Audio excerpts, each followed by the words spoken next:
కొంచెం అనుకూలమైనటువంటి వాతావరణమే కనపడుతోంది.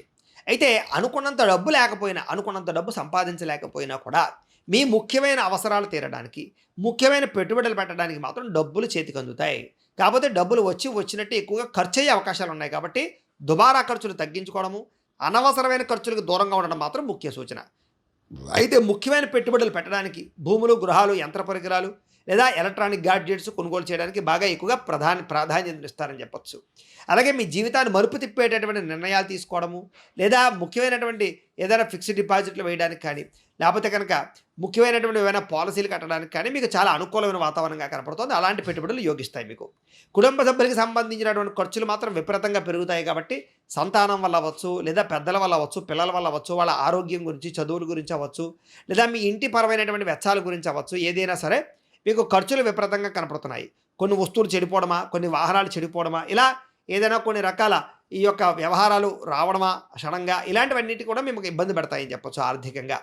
ఏదైనా సరే అప్పుల విషయంలో కూడా జాగ్రత్తలు తీసుకోవాలి. అయితే అనవసరంగా రుణాలు చేసినా, అనవసరంగా అప్పులు ఇచ్చినా కూడా ఇబ్బందులు పడతారు. కాబట్టి ఎవరు పడితే వాళ్ళకి డబ్బులు అప్పులు ఇవ్వడం మంచిది కాదు. ఊరికనే ఏదో అప్పిస్తారు కదా అని చెప్పేసి తీసుకుని ఏది పడితే అది వస్తువులు కొనేయడం కూడా మంచిది కాదు. ముఖ్యమైనటువంటి అవసరాలకి, మీ ఎదుగుదలకి అప్పులు చేయడంలో తప్పులేదు. కాబట్టి తత్వ జాగ్రత్తలు తీసుకోండి రుణం విషయంలో.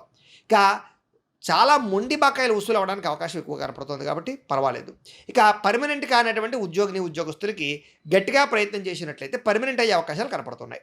అలాగే ప్రభుత్వ ఉద్యోగస్తులు కూడా చాలా రకాల ఒత్తిడితో కూడుకున్నటువంటి ఇబ్బందులు తగ్గుతాయి. మెంటల్ టెన్షన్‌లన్నీ కూడా తగ్గుతాయని చెప్పొచ్చు. ఎదుగుదల కనపడుతోంది. ప్రైవేట్ ఉద్యోగస్తులకి కొంచెం మాట పడవలసిన పరిస్థితి కనపడుతోంది. అధికారులతోటి, పై ఉద్యోగస్తులతోటిని లేదా మీ మేనేజర్‌లతోటి. కాబట్టి అలాంటి వాళ్ళతోటి జాగ్రత్తగా ఉండండి. అలాగే మీ తోటి ఉద్యోగస్తులతో జాగ్రత్తగా వ్యవహరించండి. కోర్టు వ్యవహారాలు, పోలీస్ కేసులు, ఆస్తి వివాదాల యొక్క సమస్యలు మిమ్మల్ని ఇబ్బంది పెడతాయి. ఏదేమైనా కూడా వాటి వల్ల మీకు నష్టమేమీ లేదు. ఖచ్చితంగా పెద్ద మనుషుల యొక్క సహకారంతోటి, ముఖ్యమైన వ్యక్తుల సహకారంతోటి వాటి నుంచి బయటపడే ప్రయత్నం చేయగలరు. ఇక ఎన్ఆర్ఐలు అంటే ఇతర దేశాల్లో ఉండే భారతీయులందరూ కూడా చిన్న చిన్న ఉద్యోగ సమస్యలు కానీ